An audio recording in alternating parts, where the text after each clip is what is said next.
Catalina, si ya durante estos 4 años se avanzó a lo interno de la Defensoría de los Habitantes, y todavía sobre los resultados que hay, queda mucho trabajo que hacer, ¿por qué doña Catalina Crespo no se relanzó nuevamente para el puesto de defensora de los habitantes?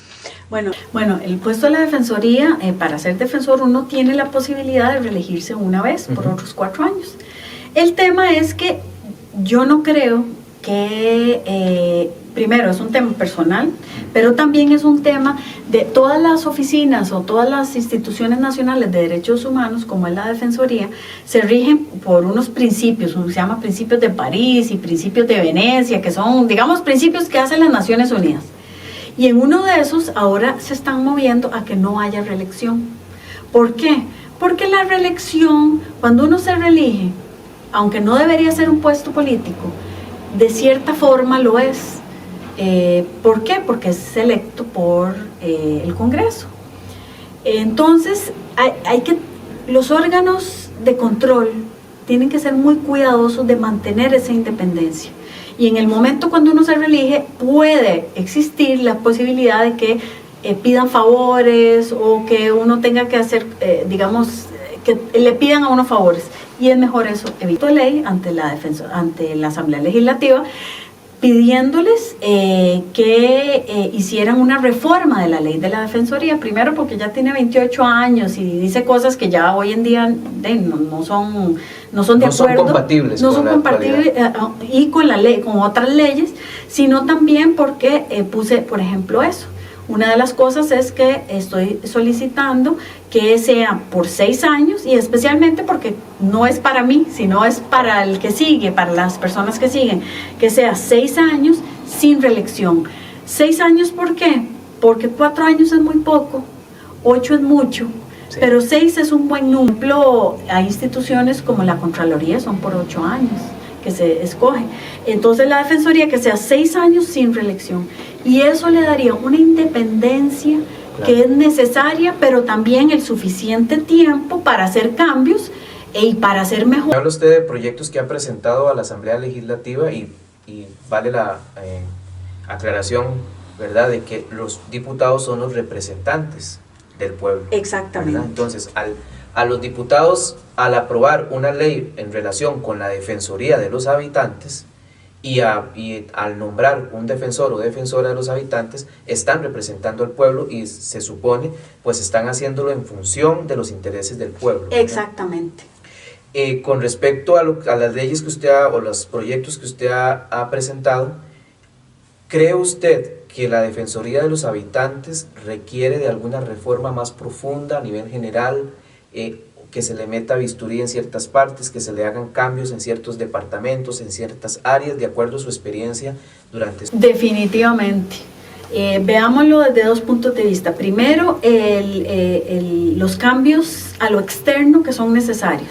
Entonces, por ejemplo, cuando uno viene de un órgano de control, uno tiene el deber de fiscalizar y de denunciar cosas que a veces no son bonitas. Por ejemplo, el caso PAD. El caso PAD, como todos lo saben, fue un caso muy resonado.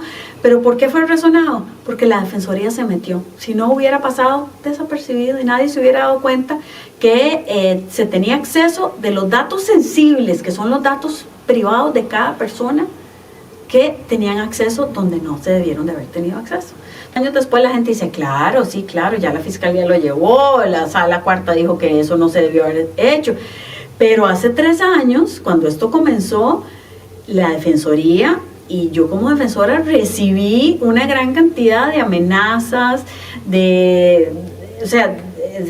no sé en cuántas portadas de periódicos diciendo que lo que se había hecho había sido mal hecho. Entonces, este tipo de cosas tiene que ver una cierta inmunidad, que es algo que tiene, por ejemplo, hoy en día el presidente de la República, tienen los diputados y diputadas de la Asamblea para poder decir cosas, y una inmunidad administrativa. Significa que por su trabajo, si usted dice algo, denuncia algo, que no pueden haber ataques. Sí, represalias. Exactamente. En este caso, en la Defensoría, no solo se pueden dar esas represalias, sino que en estos últimos 4 años yo he recibido muchísimas de esas represalias. Entonces, eso es algo que tiene que darse. Y somos de las pocas, si no, creo que la única o de las pocas 3 de 118 instituciones nacionales de derechos humanos alrededor del mundo que no tenemos inmunidad. Vea qué peligroso. Costa Rica, de las pocas que no tiene. Y ya a nivel interno sí es necesario unos cambios. No es posible que, por ejemplo, que una institución tan pequeña, que tenemos 153 funcionarios, tenga 16 directores y más 12 jefaturas. Entonces estamos hablando de 16 directores más 12 jefes. ¿Cuántos jefes hay? Hay un jefe para cada 2 personas o cada 3 personas. Eso es correcto. ¿Cuándo? Tal vez me gustaría ponerlos en contexto. El de la República tiene 700 funcionarios y tiene 4 directores. Sí, hay algo que no calza. Vamos a la Asamblea Legislativa, que es nuestro jefe. Ellos tienen 900 funcionarios y tiene, si no me equivoco, 12 o 14 directores. Está cuadrando, y a veces los nombramientos se hacen por amiguismos. Y eso, muchos de los nombramientos de directores en la Defensoría se han hecho sin concurso, la gran mayoría. Entonces dice uno, bueno, ¿de dónde vienen esos salarios? Rudy, los salarios de ahí vienen desde la persona más rica de Costa Rica hasta la persona más pobre, en pobreza extrema, paga los salarios de todos los funcionarios públicos de este país. Por lo tanto, yo como jerarca de la institución, es mi responsabilidad cuidarle cada colón de cada uno de las 5 millones de personas que viven en nuestro país. Entonces, por eso también puse en el proyecto de ley que yo mandé a la Asamblea Legislativa, uno de esos es que se hagan 3 áreas de directores. Y ya después hayan otras jefaturas, pero 3 áreas de directores. Una de defensa, que se encarga de recibir las denuncias, de tramitarlas. Otra del Instituto de Educación de Derechos Humanos, que es todo lo que es capacitar a toda la gente en todo el país sobre cuáles son sus derechos, qué es lo que usted puede hacer, a dónde pone una denuncia. Y después el área administrativa, que es importantísima. Pero inclusive, imagínense que hay un director de despacho, por ejemplo. Eso lo quité. Sí, debería ser un jefe de despacho, sí, no un director de despacho, sí, porque los directores nuevamente ganan mucho más que los ministros. Entonces hay 16 salarios que ganan más que los ministros. Wow. Y a veces uno no tenía nadie a cargo, a veces tienen a 2 personas a cargo, a veces hasta 3 personas a cargo. Fueron cambios que se fueron haciendo desde que existe la Defensoría, poco tiempo después, durante todos estos años para atrás, y se han ido creando ciertos trajes a la medida, podríamos... Exacto. Entonces, por ejemplo, cuando apenas se abrió la Defensoría, el primer defensor, hay un reglamento donde se dice que hay ciertos puestos de confianza y que eran, creo que 6 u 8. Y después, los puestos de confianza se pasan todo el mundo empieza a dejar a su gente. Entonces, vos sos mi amigo, te dejo en un puesto fijo. Sí. Y eso para mí es un nivel de corrupción. Claro. ¿Por qué? Porque con la plata de la gente no se juega. Con este cambio que viene ahora que usted deja la Defensoría, ¿hay algo que usted pueda hacer de forma legal o desde su posición como jerarca de la institución para evitar que los próximos 4 años quedemos heredados con más plazas, con más puestos, con más salarios millonarios, que lo que hacen es pesar en los bolsillos de los costarricenses? ¿Hay algo que usted pueda hacer desde su posición ahorita antes de irse? Sí, claro, y lo he hecho. Lo número 1 es ese proyecto de ley. Lo que pasa es que ahora sí le toca a la gente decirle a sus diputados y a sus diputadas, bueno, ¿qué va a pasar con ese proyecto de ley? Porque son las señores y señoras diputados los que pueden aprobar ese proyecto de ley. Ese se presentó a finales de junio de este año. Ya está ahí, está en una comisión, y vamos a ver qué es lo que pasa. Claro. Ya eso es algo que ellos y ellas son los que tienen que decidir. Y lo que otro que yo he hecho, que está en mi poder, es no dejar a nadie de mi equipo nombrado como director, porque es dando el ejemplo que uno se hace las cosas. Entonces, inclusive en el proyecto de ley, yo dije, no debería de haber un director de despacho, debe haber un jefe, porque sí tiene que organizar un montón, pero un director no, hasta eso estoy mandando. Entonces, ese tipo de cosas, yo he hecho lo que he podido, pero sí también le queda a la ciudadanía observar y pedirle cuentas a la Defensoría, claro, porque la Defensoría no solo tiene que pedirle cuentas y fiscalizar a los gobiernos de turno, sino que también los habitantes tienen que fiscalizar a la Defensoría. Claro. Y en esa es una de esas formas, donde no se vuelva un lugar donde se dan los puestos de forma antojadiza. Una fábrica más de puestos. Exactamente. Digamos, no solamente estamos hablando de la Defensoría de los Habitantes. O sea, esto pasa en muchas otras Esto pasa en muchas otras instituciones y todavía hay otras instituciones que, o sea, es más, ¿verdad? O sea, es increíble el grado de corrupción que se hace maquillada de forma legal, digamos, con respecto a temas de plazas, amiguismos, nombramientos a dedo, y que los que estamos pagando eso somos los costarricenses, y son los mismos costarricenses que llegan a tocar la puerta de la Defensoría para que les ayuden con el tema del agua, que les ayuden con el tema de las filas, que les ayuden con esto.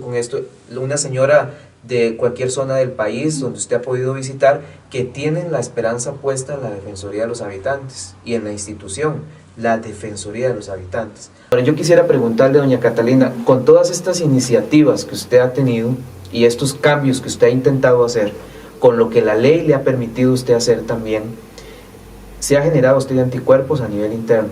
Sí, claro, pero ese es otro tema interesante. Esto no es nuevo, no es de mi gestión, esto viene de años.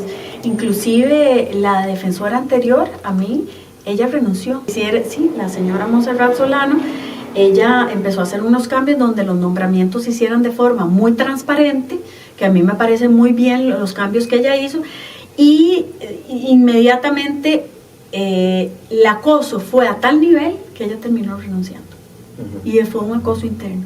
Vean qué peligroso. Claro. Muy peligroso. ¿Vivió usted lo mismo? ¿Ha vivido usted lo mismo? Yo he vivido cosas peores, porque como yo no me fui, yo he sido, digamos, he recibido amenazas de todo tipo, las cuales he denunciado. Claro.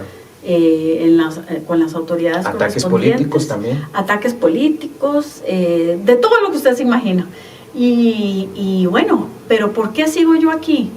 Porque yo vine con un compromiso al país.